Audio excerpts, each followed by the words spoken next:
Let's boogie, it's Friday.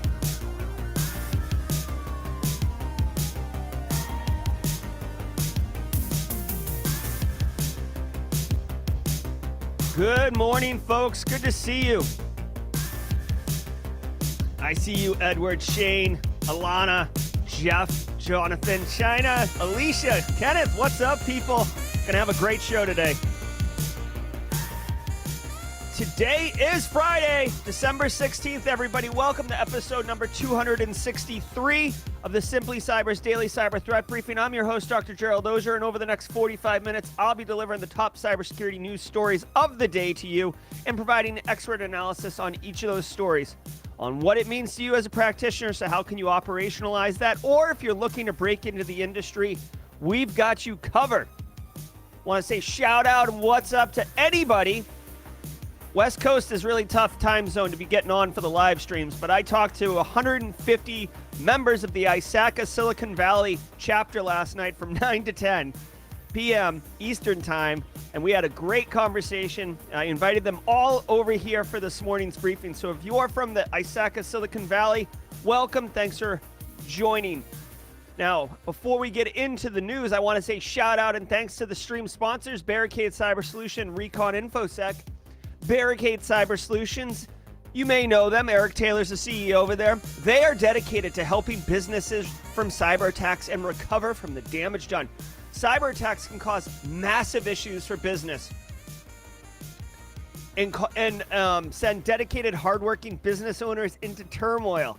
But Barricade Cyber Solutions knows how to mitigate the damage done by cyber incidents. Check them out at barricadecyber.com. Links in the description below. Website's on the stream right now. This is the home page. Eric Taylor's calendar's right here. Go back and watch last night's Simply Cyber Live long-form interview on the channel, Simply Cyber YouTube channel. We interviewed Eric Taylor, the CEO of this company, and talked about what it's like talking to threat actors during ransomware negotiations. It's not as simple as just picking up the phone and calling them. There's language barriers. There's emotions, there's all sorts of stuff. It's crazy.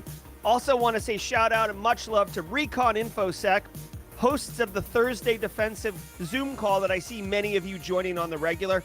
If your organization is large enough to have real cybersecurity concerns, but maybe not quite large enough, or wanting to fund full-fledged security operations capabilities from the ground up, check out the Managed Detection and Response MDR offering from Recon InfoSec.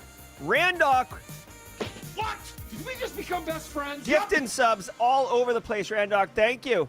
Genuinely love it. Listen, Recon InfoSec, their MDR offering, it includes the people, the process, the technology needed to deliver full spectrum SecOps to organizations of any size. Guys, I say it on the channel all the time. If you're going to really protect an organization, you need to have controls around people, process, and technology. Everybody gets all geeked up about the tech controls because it's lead hack source stuff. But, dude, I don't need a 0 day to pop Carl, okay? Carl will click on anything I send to him. I could send him a 2014 bug exploit for 2014 or something. So here's what I'm saying. That example didn't make total sense, but my point is, if you don't have someone watching the wire, if you don't have someone who knows how to do detection engineering and tune up SIMs and SOARs, then you're kind of running with your butt hanging out your hospital gown. So consider MDR service. Recon InfoSec is a security company run by security people. I love what they're doing over there, which is why I'm super happy that they're a stream sponsor. ReconInfoSec.com, link in the description below. Now, I want to remind you, if you hold professional certifications that require CPEs, much like the Osaka crew last night, ISC squared. Mark Schrader with the super chat. What? Did we just become best friends? Yep. Love it, love it, love it, Mark. Thank you so much. Guys, every episode of the Cyber Threat Briefing is worth half a CPE. So 2.5 a week, 10 a month. Be sure to say what's up in chat, just like Jim Wales is doing, like Tom Bishop's doing, like Chiller Instincts all up in here. Say what's up. Document that you're here. And I would argue you're going to have the most enjoyable and easiest way to earn CPEs. If you're live, love it. How many of us in here right now? 92 creeping in here. That's awesome. Abduli Nazi with the sub. Thank you very much for the sub. Welcome to the squad. We got a new emote dropping today, and I'm letting you vote on it, so we'll do that as part of the stream. It is Friday. which means it's Grayson's joke of the week. Today is no different. We will do it during the mid-roll. If you're watching on replay, you West Coast people, you international audience, I love it. Thanks for catching the stream. Be sure to comment in the comments to document that you're here. Hashtag Team Replay. Let us know that you're a member of that faction. And by the way, Team Live, not to look over your shoulder, but Team Live's about 200 people strong. Team Replay comes in on the regular about 850 people. So we definitely want to give consideration to Team Replay because they could flex on us and we'd be like, ah! All right. So we're going to get into the news in just a hot minute, but what I like to do, especially on Fridays when I'm feeling frisky, is spend a minute saying what's up to chat, let you all know what's going on, and then we'll take a couple slugs off the old coffee here and get right into it. What's up, zombie guy Justin? Good to see you. Octavius, Tom Bishop again. Mervin just landed his first cyber job. Thank you for the interview, Vince. My man. Let's go. Hold on. I'm going to give you this one. Mervin, this one's for you. I don't use this one often. Dude, take that job, Mervin, and absolutely crush it. Do me a favor. Sign up for the newsletter, Mervin. This isn't even a shameless plug. Dude, sign up for this newsletter and let me help you kick major right out the gate. Please let me help you with that. All right? I'm super excited for you. Guys, it's going to be cool. Paula Terranova with the gifted subs. What? Did we just become best friends? Yes, guys. Hey, if I know Barricade Cyber sent out a bunch of subs this week. Tuesday, he did 100. Thursday, he did 100. I think that YouTube requires you to acknowledge or accept the sub before it'll apply to your account. So be sure to check your email. I'm not 100% sure. Anyone in chat who received a sub this week as a gift, please confirm in chat if you had to do anything, just so people know. Nico, did you just have to do something? Let me know. Please, someone help Evolve Gaming, because I definitely think there's a way to do it. I love it. Oh my god, this is so great. Guys, on the emotes, really quickly, there's Hackerman Keyboard, Barricade Cyber Solutions logo, Cash Rules Everything Around Me, and then Other, which is a tough one. I would really love a Cynical Jerry one, but I'm not sure what that looks like yet. Real quick, this is Barricade Cyber Solutions company logo. This is Hackerman with keyboard. Very cool. This is Cash Rules Everything Around Me. And then I thought that this James Harden would be Cynical Jerry, but James Harden didn't get a lot of love. All right. Well, we're right here at about 8 minutes, which is when I like to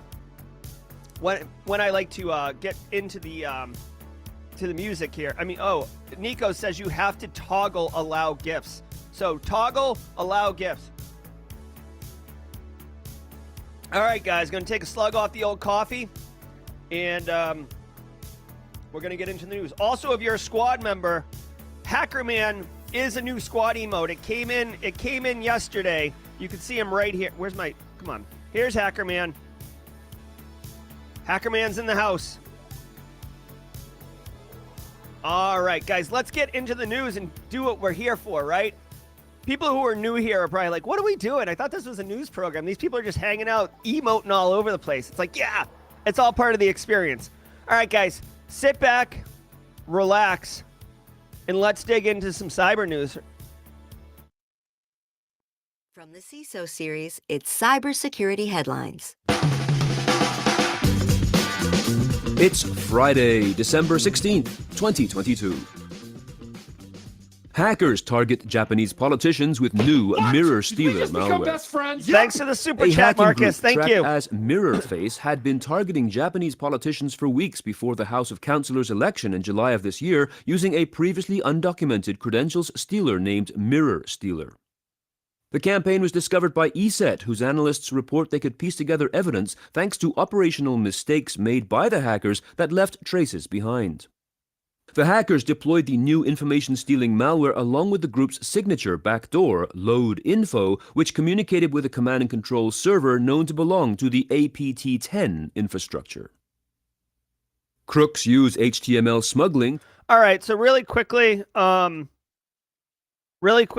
this is interesting. APT-10, just to confirm whether or not this is Chinese, it is. Okay, so... All right, listen. So Japanese Japanese politicians getting hacked. Now, a couple things to point out here. One, it's China, allegedly, or maybe they've confirmed the attribution here. Now, the hack happened in July 2022, okay? But I want to point out, guys, remember, just the other day, like a couple days ago, this story dropped. Japan picked sides in the U.S.-China Cold War over chips. Japan sided with United States. So Japan has slowly started aligning itself with a certain faction of international policy and countries that isn't China, I guess, like to put it kind of as politically correct as I can. So it doesn't surprise me when I see China's hacking Japan, right? Like they're cold, I hate to say Cold War, but they're like adversaries, right? In this case. Now, China's installing info stealers, which are common malware types that will get on your computer and they'll just like turn into a Dyson vacuum and suck up like whatever it can. Credentials, Discord tokens, 2FAs, like whatever it can. Go like Google Redline Info Stealer. That's a very popular commodity-based info stealer right now. There's a lot of great information on it. Theirs is called Mirror Stealer. I have to imagine that China's end game with this, especially if they're using an APT, so like China's putting like state-sponsored resources into this thing, I have to imagine that they're targeting Japanese politicians, because Japanese politicians are the ones who are having conversations about what to do with international policy. And China either wants to know what's going on so they can have a heads up, or China wants to be able to influence what the Japan leadership is going to do. So no surprise here. I wouldn't be surprised, guys. I wouldn't be surprised to see another news story that says APT-10 hacks Netherlands politicians, right? So this is really what espionage is, okay? Like we talk about espionage as like, Rivian stealing allegedly Tesla's secret battery technology, or, whatever, like Volkswagen stealing a bunch of General Motors engineers and implementing their stuff. But dude, at the APT level, when you're talking this type of stuff, this is real espionage. And the fact, I find it actually kind of stunning that it came to light. Usually you don't hear about these things because the state-sponsored actors, the reason they're called sophisticated threat actors is because they don't make noise. They don't trip over their own feet.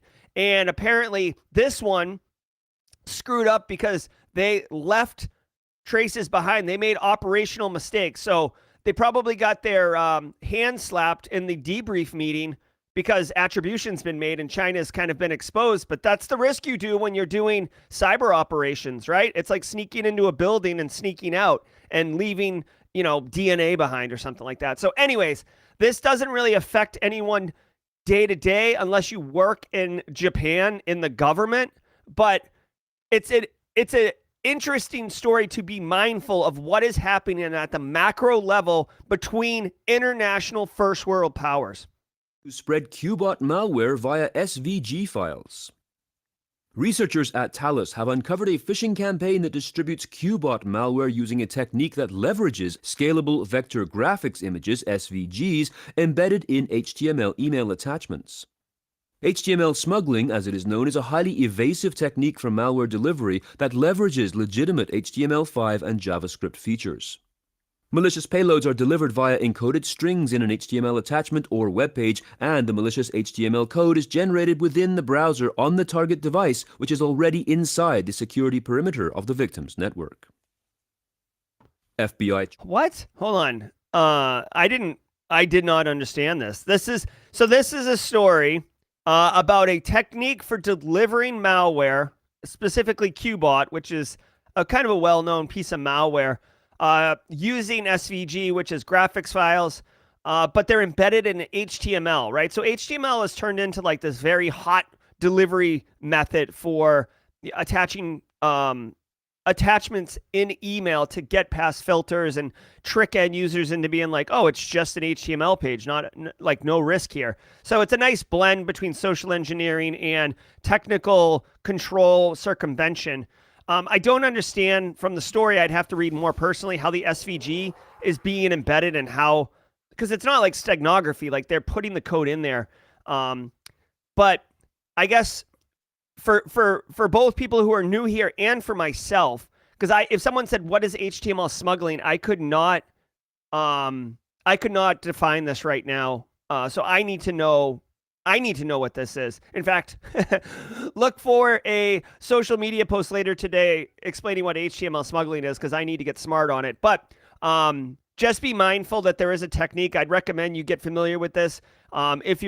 Especially if you're responsible in an organization for securing or defending, right? So if you're like an in-house kind of quasi-SOC, quasi-blue, quasi-GRC person, which a lot of businesses have, like a multi-hatted person, or you're a network engineer who's matrixed with InfoSec responsibilities, be mindful of this technique and how you could look for it in your environment.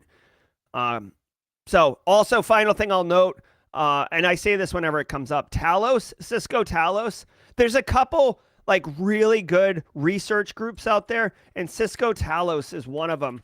I enjoy their stuff. If you're looking for like a good quality, and they're not like paid sponsors or anything like that. If you're looking for a good quality resource for threat intel, Cisco Talos is pretty good. I like Cisco Talos. The Google tag is also very good. Recorded Future has a good one, but they're kind of expensive. Hold on. Don't put in Google tag apparently, because that acronym doesn't work. Here, Google Threat Analysis Group. Yeah, this is what we're talking about. This right here, this Google tag. This is another good one. I'll drop this link in chat. You guys can just Google.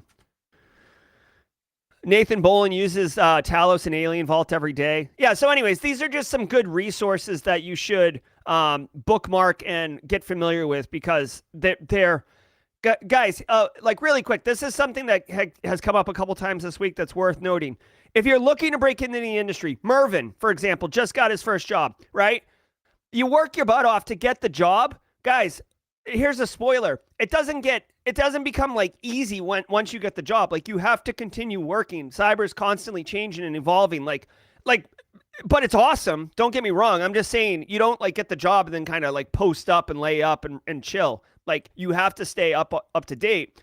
Talos and Google Tag is really good options. And the Simply Cyber Daily Cyber Threat Briefing, obviously. Charges 6 and seizes domains linked to DDoS for hire service platforms.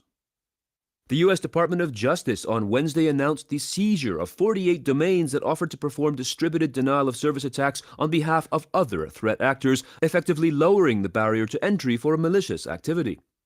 The 6 defendants have been charged with running various booter or stressor services, as well as violating the Computer Fraud and Abuse Act. These websites claim to provide testing services to assess the resilience of a paying customer's web infrastructure and are believed to have targeted several victims in the U.S. and elsewhere, such as educational institutions, government agencies, and gaming platforms. Yeah, so this will be interesting. First of all, obviously, let's get this out of the way. That's the sound of the police. All right, so way to go, law enforcement, for getting this criminal ring. I want to point out, dude, Shamar Shaddock, 19 years old. Bad choices, man. 22, 23. Like, if you get, depending on how severe the punishment is, you may have really screwed your life up here. So here's what I want to say. The FBI investigated this, and guys, say what you want about U.S. law enforcement at the federal level and stuff, but they do not arrest you unless they have a clear case against you, right? This isn't like, secret police where they just like round you up based on hunches and gut feelings. Like, they have legit evidence to support indictment. Now, what I want to point out is this was a distributed denial of service for hire service platform. What does that mean? That means that I can employ them to knock someone off the internet. Now, why would I want to do that? Well, if I don't like Joel Belton's ice cream shop, I open a competing ice cream shop across the street, and it's Black Friday, and Joel is going to be doing sign up with a mobile app and get a free scoop of ice cream. And I'm like, oh my God, that's a really good marketing campaign. I'm screwed. No one's going to eat ice cream at Joel Belton's and then come over to my place and get ice cream. I need to like basically knock him off the internet so nobody finds out about this crazy promotion he's running. I could hire these people to say, I want you to take this domain or this IP address or this URL or whatever, and I want you to basically make it inaccessible for some period of time, right? Let's say 8 hours, That's what a distributed denial of service for hire is. It's distributed because it's just a better service. Like there's more bots involved that can push more data. That's all that distributed part means. Anyways, how could this operate? Well, what they argue is they are a service for, white hack purposes where it's like, no, I'm Joel Belton. I'm going to be running this promotion on Friday. I want to know if my website can handle it. Please, you guys, hit my website from this time to this time. I want to see if this denial of service controls can handle it, if my website can stand up to an attack like this, the resiliency. It's called stress testing, okay? That's the claim of why you would have a legitimate business doing this. However, obviously, that was just a front for them to be able to actually sell malicious capabilities to whoever was the highest bidder to knock people off. So good. I love stories like this because I want criminals to know that people are getting caught and that you will be held accountable. Otherwise, what are we doing? It's anarchy. And I don't like living in anarchy. I love order. I love structure. I love modern society. All right, let's keep rolling. But good on the DOJ, good on the FBI. Suck it, denial of service for hire service platform. Lego BrickLink bugs let hackers hijack accounts and breach servers. Security analysts have discovered 2 API security vulnerabilities in bricklink.com, Lego Group's official secondhand and vintage marketplace for Lego bricks. BrickLink is the world's largest online community of Lego fans with over 1 million registered members. 2 API security issues discovered by Salt Security could have allowed an attacker to take over members' accounts, access and steal personally identifiable information stored on the platform, or even gain access to internal production data and compromise internal servers. The first one is a cross-site scripting flaw in the Find Username dialog box of the coupon search section, and the second flaw was located on the Upload to Wanted list page, where users can upload XML lists containing Lego parts that they wish to find and purchase. All right, so I did not know about this. It's kind of funny how you find out about these like subcultures and then find out they're huge. I had no idea that there was millions of people who are like really into the secondhand Lego market. But hey, you know what? It doesn't affect me, and there's nothing weird about it. So, get into your Legos, people. Good for you. So basically this is just a big website that had 2 bugs on it, cross-site scripting and I forget what the other one was. Now, I mean, I guess it is an API flaw, but guys, this website doesn't look super complex or complicated. I don't know if BrickLink is a for-profit business or who's paying to manage their infrastructure. 2 things I want to point out. One, just because a business is like big and legitimate, it has no bearing on whether or not their web applications are secure, right? You'd think that they have more money because they're bigger to be able to put in better controls, but things like this happen all the time. Okay, that's the first one. Second one, from a technical perspective, if you were authorized, right? Like, let's say BrickLink was involved in like a HackerOne bug bounty program where they allowed you to attack certain resources, right? Don't just attack a website and be like, I'm a security researcher. Like, you should have permission to do it, which is what the bug bounty programs are. They're like implicitly allowing you to do it. Like, they'll say like, oh, bricklink.com is in scope for attack. You could use a tool like Burp Suite to be able to discover flaws and vulnerabilities like this. So I guess I just want to say, like, if like these bugs are out there, a security researcher found it and made them aware, which is a great way to responsibly disclose this. I don't know if the researcher got any type of bounty. Usually you get paid basically, especially if it's through a bug bounty program. We'll see. Maybe they were just like really love Legos too, and they wanted to do a community service. But the point is, you could use a technology like Burp Suite, which is a very, very popular, I guess, web application testing security tool with like way, way more functionality than that. It is a very standard piece of equipment or a piece of software used by web application security researchers. So if you're interested in this type of work and you have not heard of Burp Suite, you absolutely need to check it out. To me, it is a seminal tool. It is like, just like people are like Metasploit or Kali, like Burp Suite is the tool if you're going to be doing web app pen testing. So go check that out, and then maybe find a vulnerable field or two. All right. Way to go, Legos. Let's do the mid-roll. And now a word from our sponsor, Fortra. The cybersecurity landscape is full of single solution providers, making it easy for unexpected cyber threats to sneak through the cracks. That's why Fortra is creating a stronger, simpler strategy for protection. One that increases your security maturity while decreasing the operational burden that comes with it. Fortra's integrated, scalable solutions help customers face their toughest challenges with confidence. You can learn more at fortra.com. That's Fortra.com. All right. Okay, guys. So it's the mid-roll. So if you're new here, we do mid-roll things. We've got a new Eric Hildebrand with the sub. We've got a new I'm working through the Simple Minds thing. This is potential. So fingers crossed, guys. This is Simple Minds. Don't forget about me. Instrumental only. We're gonna see if we can trick hide under the copyright scanner. All right. Let me know if the audio's too loud, guys, and we'll be doing some talking. Let me know if that's too loud, mods, please. All right. So, guys, I want to take a minute and thank all of you for being here, especially chat. Those people who are trying to explain how to get the memberships applied to their account. I genuinely appreciate that. I see a lot of support, a lot of inclusion. So, guys, crush it. Thank you very much. I want to say thank you to Barricade Cyber Solutions and Recon InfoSec as usual. Love partnering with them. Genuinely appreciate the sponsorship for the show.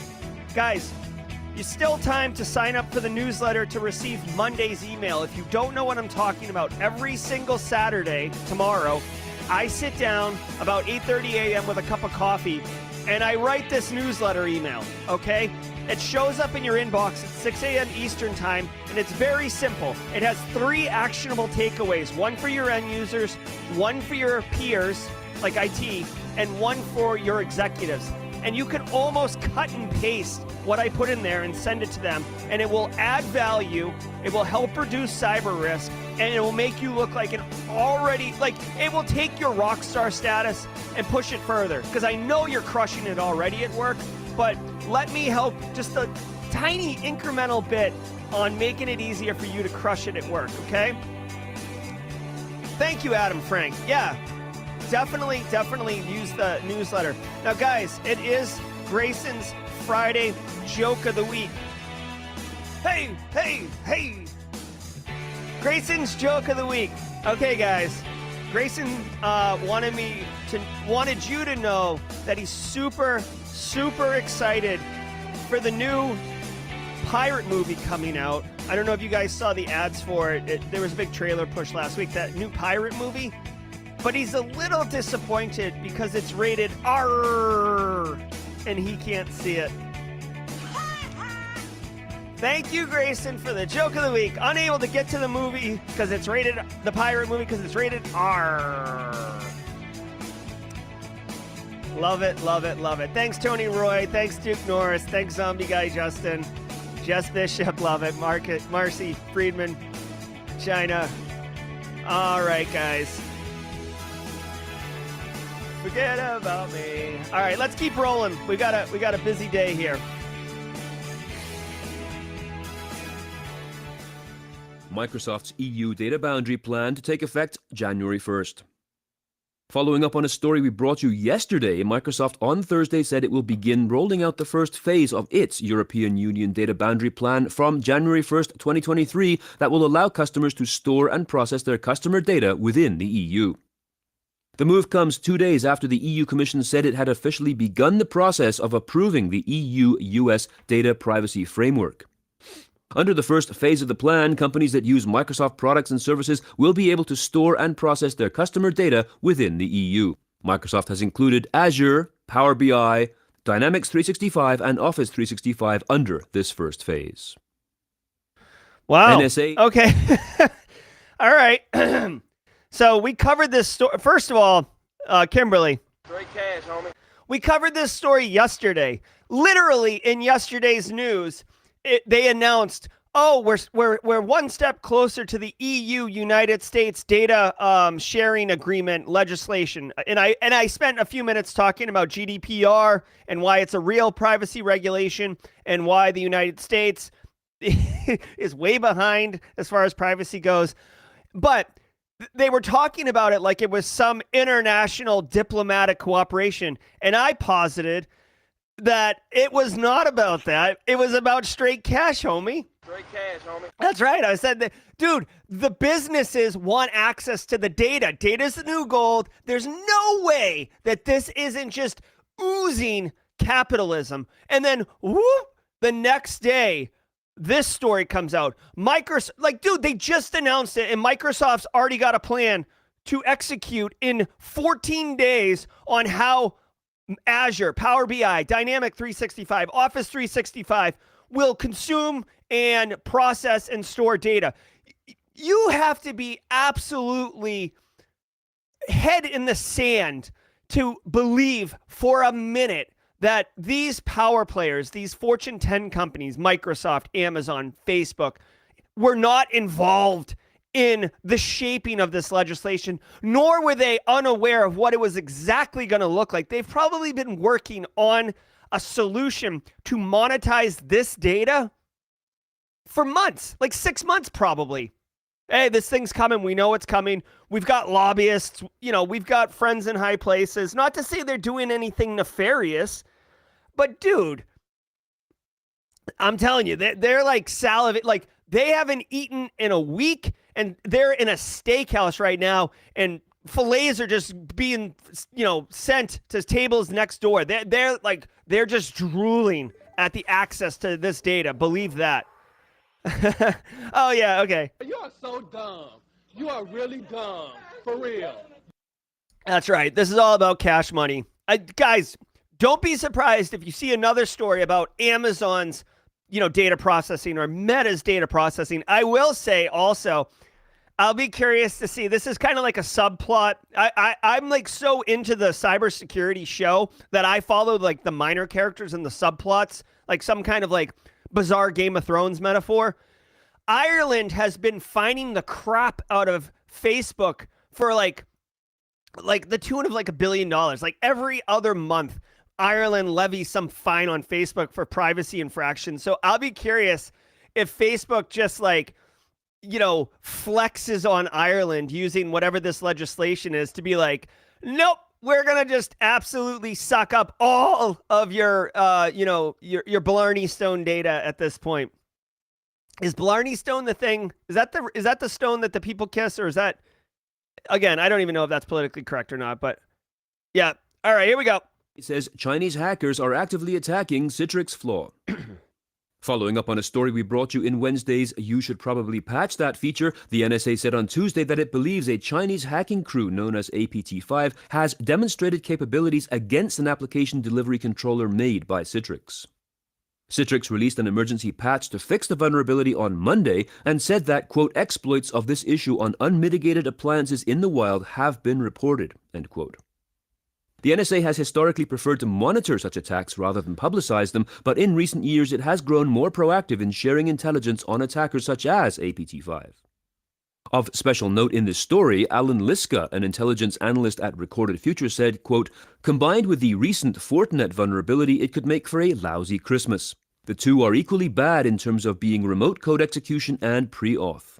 They are also both devices that tend to be publicly accessible from the internet, which means bad guys are likely already scanning for potential victims. Yeah. End quote. Okay. I mean, excuse me. They say threat actors could be scanning, but dude, they also said APT5, which it's not that it's not like me, you, and the rest of chat right now. There's 150 of us in here. It's not like we got together and like, we're APT 73 now. Yeah. No, like APTs get assigned based on, sophistication, consistency, all this other stuff. Although I will say Muddy Water is an APT-ish, and they're not wicked sophisticated, so it's not 100% accurate. But my point is, it's not like there's like tons of people out there hitting these things. Like you can find these vulnerable patches, but you need to know the exploit, right? It's not just listen. Just because something's vulnerable doesn't mean it's being exploited. The vulnerability just means it can be exploited. You still have to write shell code or write some type of code to exploit it, right? It's a two-part process. Vulnerabilities can go unexploited and, be fine. It's just it's like you went on vacation and left your front door unlocked. That doesn't mean your house has been broken into. It just means it could be accessed a lot easier, right? So I don't know how active people are doing this. If you are running Citrix, they said Citrix ADC. I'm not familiar with that personally. Application delivery controller deployments. You absolutely should work this into your patch management process. Anything that is internet facing really needs to be a priority in your security posture, right? Like you need to make sure that you're doing attack surface management. Attack surface management is important, right? So, believe that. And, this is another thing. I just want to point out really quick because I saw the title of this story when I was setting the show up today. If you don't know this is Shodan. Shodan.io is like, it scours the internet all day, every day, and pulls back information. You can use Shodan to find things. I've put in here Citrix applications port 1604, which isn't exactly what this story is, what APT5 is going for here, but it's close enough for demonstration purposes. Right now, there are 416 devices on the internet that is facing the internet, meaning I can access it, that are Citrix apps listening on port 1604. There's some in Spain. There's some in United States, Saudi Arabia, Russia. I'll stay away from that one. Let's do United States, right? It's as simple as this IP right here, right? I don't even know where this is, right? It's in Anaheim, California. This is a Citrix application. This server is also hosting a port 80 Microsoft web server, which could be, potentially attacked. And they're running the Citrix app, right? So I'm not going to click on these things, but dude, you can see right here. Like, okay, so this IIS server right here doing us a great service and saying like that IIS server is actually vulnerable to CVE 2008-1446 and a couple other ones, right? So it's not that hard to do this and then do this. I wrote the CVE and then wrote exploit and then see if there's an exploit. Look at like you might be able to just find an exploit on GitHub, right?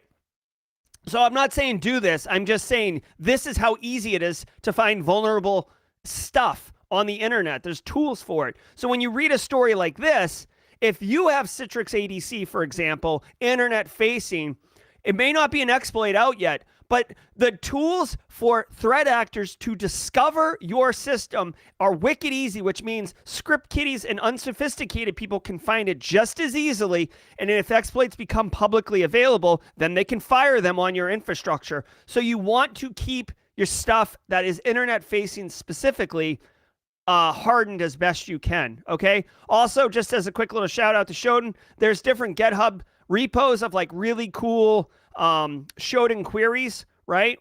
So you can just, here, I'll drop this link in chat. This is a GitHub, but it just shows you some of the power of Shodan, right? Here, like I'll just copy and paste this one here. I don't even know what this is going to bring up, but just to illustrate the point. Server Prisma View. There we go. These are a bunch of remote access things, okay? So, anyways, I like Shodan. Shodan's always like really fun and easy to demo and show off, and it's got a lot of like, you know, visual sizzle. So I wanted to show it, but just this is what it means when the NSA comes out, or FBI or DOJ or CISA comes out and says something like this is happening. This is why you need to pay attention and listen if you're running that same infrastructure components, in this case, Citrix ADC. GPT owner OpenAI projects $1 billion in revenue by 2024. ChatGPT, the new chatbot that is the talk of Silicon Valley, can spit out haikus, crack jokes in Italian, and may soon be the scourge of teachers everywhere facing fake essays generated by the AI-powered technology. The research organization, co-founded by Elon Musk and investor Sam Altman and backed by $1 billion in funding from Microsoft, is expecting its business to surge. The startup has already inspired rivals and companies building applications atop its generative AI software, which includes the image maker DALL-E 2. OpenAI charges developers licensing its technology about a penny or a little more to generate 20,000 words of text and about 2 cents to create an image from a written prompt, according to its website. All right. So this is not surprising, okay? ChatGPT has been this right here, and we've demonstrated it on the show like last week or something, where I put in a prompt and it can write code. It can translate code from one language to another. It can translate language from like English to Portuguese to French or whatever. It can write short stories. It can do a lot of amazing things, and it's been free for a while. And it's no wonder, like, dude, you are, hold on. You are so dumb. You are really dumb. For real. If you thought that this was just going to be a public service tool and that this wasn't going to be monetized, then you definitely weren't paying attention. This thing, ChatGPT, it's scary as all get out. But you know what else it does? It prints money. It prints money. There are so many people using this thing. It's so popular. It's so talked about that it goes down. It gets so hammered, like a denial of service attack, except it's just really a lot of people using it. This thing is going to definitely be a money maker. And the fact that they're talking about charging a penny for 20,000 words of text, like, I would do that. Some of you may have seen this. I actually spent like probably 3 hours this weekend past writing a Python script that would, because you can set up APIs. I wrote a Python script that it started with a question of, give me an interesting historical cybersecurity fact. And then it would take the input back, it would push it into a structure, and then it would post it to LinkedIn. And what I was going to try to do is write a cron job that every single day it would post some interesting cybersecurity fact, and I would just set it and forget it. I ran into a couple issues, but anyways, there are going to be a lot of really interesting automated use cases here. And I want to point out that a lot of people, not to get people scared or whatever, but this is going to be an industry disruptor, right? So if you write, like, let's say that you're I don't know why you'd be listening to this show right now, but if you're a freelancer blog post writer, right? Or a ghostwriter or whatever, like, you are going to be out of a job. Write 100-word marketing copy on why information security is a great field and why you should become a GRC analyst, right? So I have the GRC analyst class in a playful tone. I have the GRC analyst class. I don't really like push it like a marketing person. Oh, so this is what I'm talking about. It kind of like chokes up on itself. Whatever. Trust me, it could do this, and then you just copy and paste it as a blog post, and you're off and running. Or you even get crazier and just automate it, which is what I was just talking about. UK arrests 5 for selling dodgy point-of-sale software. Tax authorities from Australia, Canada, France, the UK, and the US have conducted a joint probe into electronic sales suppression software, applications that falsify point-of-sale data to help merchants avoid paying tax on their true revenue. An announcement last Friday from the Joint Chiefs of Global Tax Enforcement, known as the J5, states that the probe resulted in the arrest of 5 individuals in the UK. The software allows retailers to keep a separate set of books and launder money in one transaction. J5 Chief and Australian Taxation Office Deputy Commissioner John Ford described as an example how a customer might order a $60 steak and a $100 bottle of wine, at which point the software changes the transaction, recording it in the point-of-sale system as a $10 bowl of chips and a $4 bottle of soft drink. All right. Remember? So, I mean, okay, first of all,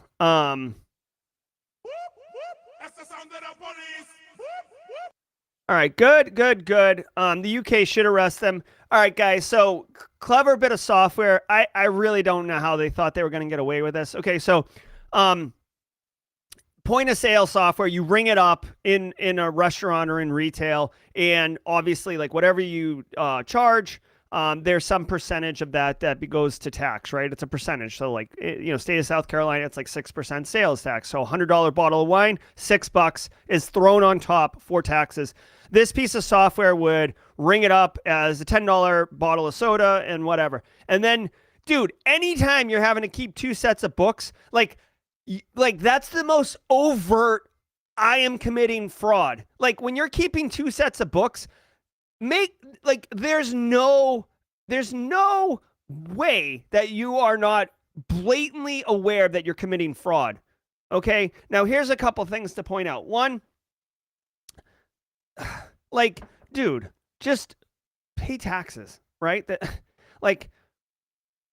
Second of all, it seems like a lot of overhead. Like, you'd have to make it worth it, dude, because, like, if you're keeping 2 sets of books, that means you either have to bring in your accountant and bring in a whole bunch of people into the fraud with you, because you're not going to be ringing it up and keeping the books and paying the taxes and balancing your books. Like, you have people who are on staff that help you with those things. So you got to bring them all in on the fraud and hope that they don't say anything, right? It seems like a lot of effort and work just to save some money. I don't know how much you were saving, but, like, thousands of dollars. I mean, is it worth going to jail? Is it worth losing your liquor license at a restaurant for thousands of dollars? Probably not. But anyways, what I do find it clever, right? So a bit of clever work here. I'd be kind of curious how they got into it, because the point of sale systems are usually proprietary and hooked into like an overall system. There's like entire businesses that sell POS systems and like the menu, and like the whole thing is an entire industry all its own. So it's kind of curious how they got involved in this. But anyways, this is your basic garden variety fraud, and way to go. It's good. Join us later today for our Super Cyber Friday discussion. All right, so that's going to do it for the news. We're a couple minutes over here. Let me do this really quickly. I want to thank everybody. I want to share a couple little updates with everyone. If you haven't done it already, make sure that you accept the squad membership if you haven't already. Genuinely appreciate all the squad subs that got dropped today. Later today, starting at 9 o'clock a.m., so in 12 minutes, Cybersecurity Cares is running a telethon. This is the Lima Charlie group. I'm wearing Lima Charlie shirt right now.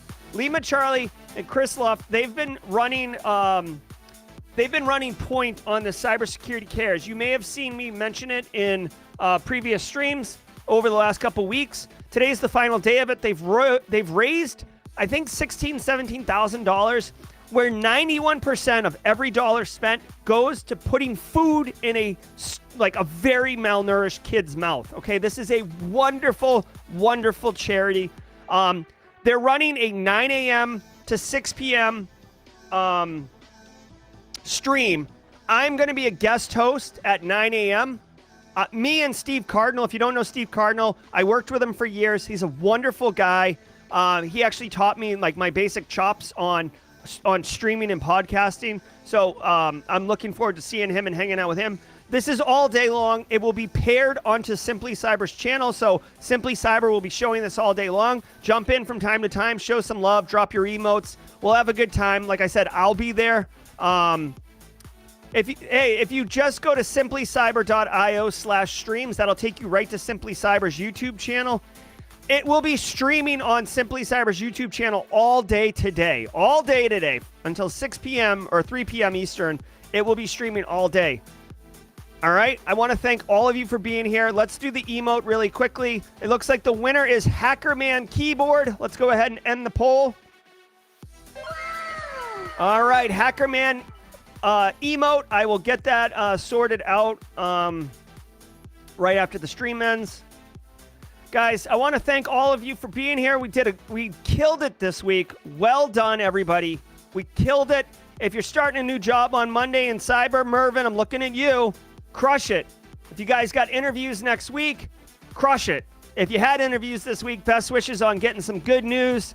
If you're studying for certs, getting exams, whatever it is, knock it out and just, dominate. Guys, that's what we're here for. We're here to dominate and just kill it. Thank you all so very much. Be good. And we'll see you guys I'll see you on the Cybersecurity Care streams in just a few minutes. But if you're a threat briefing person only, I'll see you on Monday, 8 a.m. Eastern time. Everybody, be good. Thank you all. Take care.